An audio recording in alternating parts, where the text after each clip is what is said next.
Saudara, tahun 2024 akan berakhir dalam hitungan hari. Sebentar lagi masuk tahun 2025 atau secara Feng Shui adalah tahun ular kayu. Bagaimana peluang dan tantangan ekonomi tahun ular kayu? Apalagi tinggal menunggu hari PPN 12% berlaku.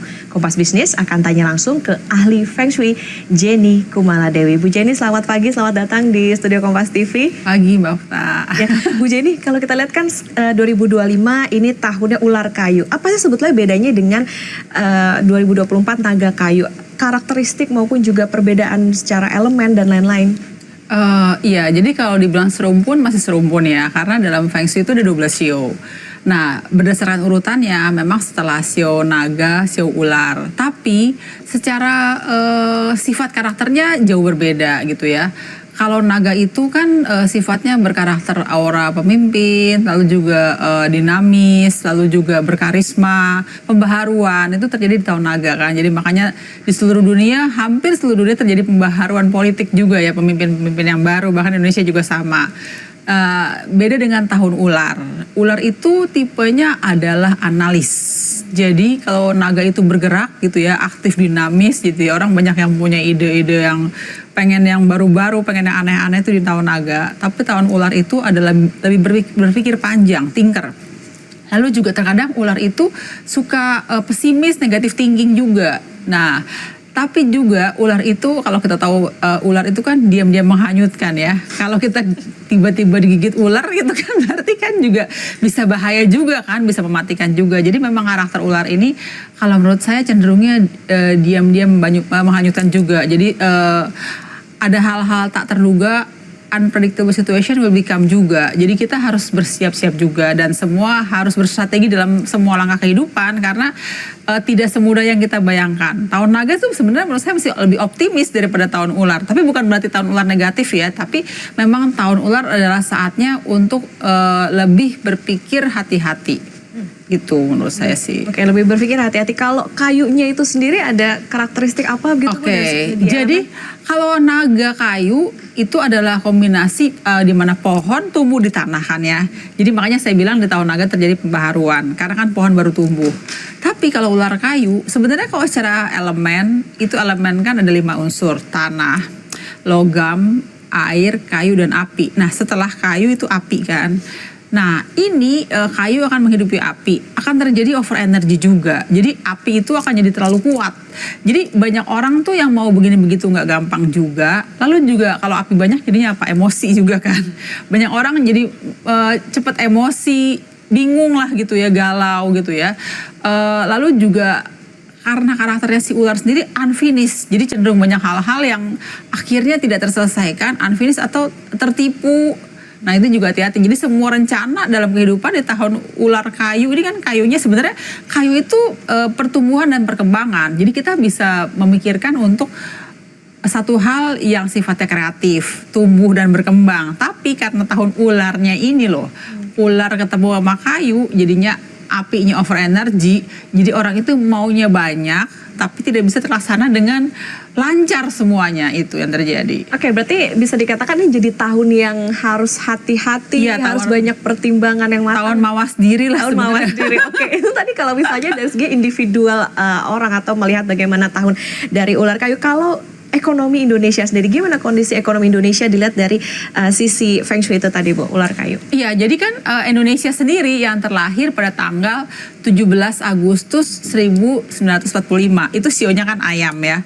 Kalau kita lihat dalam secara Feng Shui, ular dan ayam itu satu rumpun. Sebenarnya masih bisa berkomunikasi. Namun sayangnya dari unsur tanggal lahir Indonesia itu tanah kuat. Tanah kuat dikenain api, yang apinya itu notabene ada kayunya akan menguatkan api lagi. Jadi akan terjadi energi numpuk di tanah. Tapi sebenarnya kelihatannya bisa berekspresi tapi tetap banyak hal-hal yang tidak mudah dilaksanakan juga. Jadi banyak mau begini begitu, program ini, program itu, pada pelaksanaannya ya belum tentu terlaksana dengan mulus lah gitu loh menurut saya gitu ya. Oke, apalagi kan ini apa ya, pemerintahan baru ya Bu ya, artinya kan program-program juga banyak yang harus diadaptasi.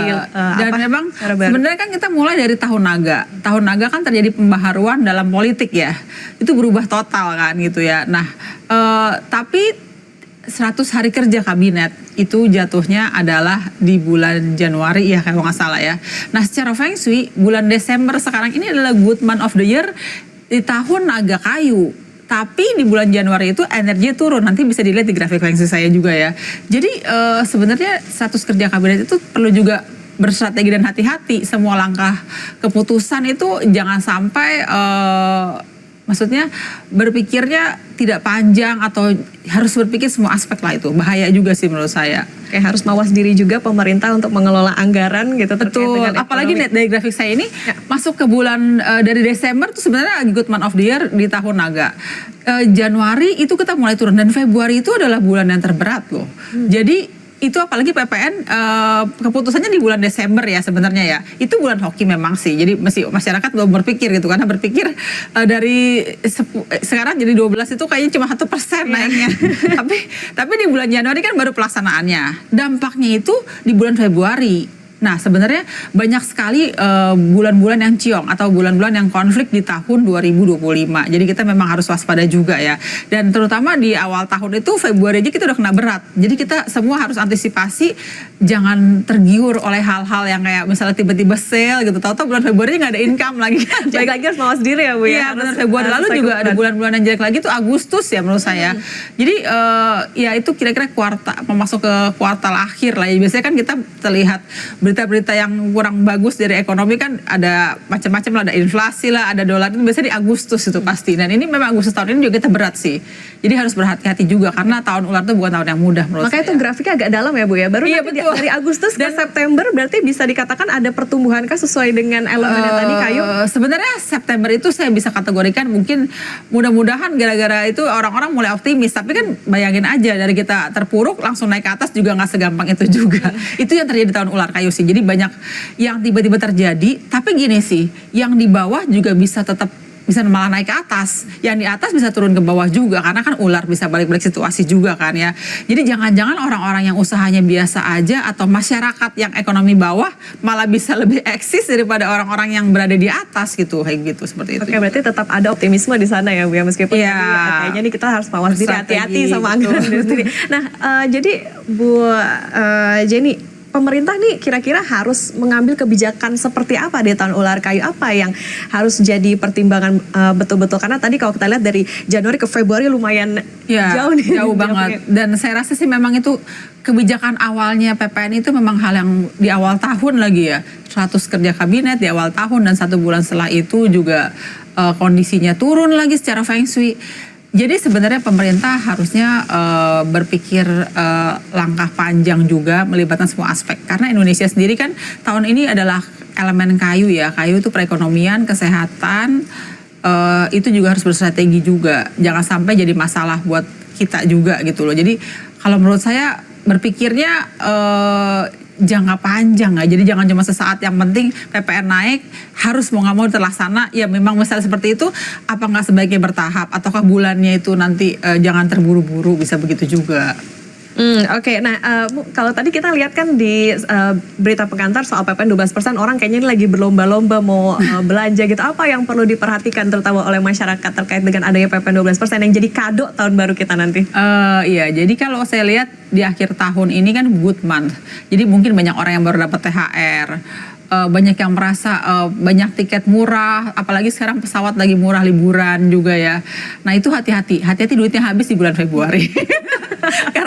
karena di awal tahun aja kita udah berat gitu ya. Jadi sebaiknya kita harus mempunyai simpanan yang bisa membuat kita bertahan. Mungkin financial planning sangat dibutuhkan juga di tahun ular kayu ini ya, karena keuangan akan menjadi masalah juga sih di tahun ular kayu, di mana banyak hal tiba-tiba terjadi, lalu juga ada hal-hal tertentu pekerjaan, atau misalnya orang-orang dapat kerjaan tapi unfinished gitu loh. Unfinished akhirnya kan berarti yang diharapkan menjadi income belum tentu bisa selancar itu. Lalu juga ada juga peluang tertipu. Nah itu juga kalau misalnya kita ada tawaran kerja sama asing, bantuan asing, atau misalnya juga kita bekerja sama dengan orang lain, itu juga harus hati-hati juga. Jangan-jangan itu hanya cuma sesaat, tahu-tahu juga nggak selesai, nggak semuanya dibantu. Nah itu seperti itu juga harus hati-hati juga. Yang mudah percaya aja lah intinya gitu. Ya, financial planning yang baik dan juga matang untuk menghadapi PPN 12%. Betul, sangat dibutuhkan banget orang financial planning kayaknya lagi naik daun nih. Oke, Bu, jadi nanti kita akan sambung usai jeda. Jadi saudara tetap sama kami di Kompas Bisnis.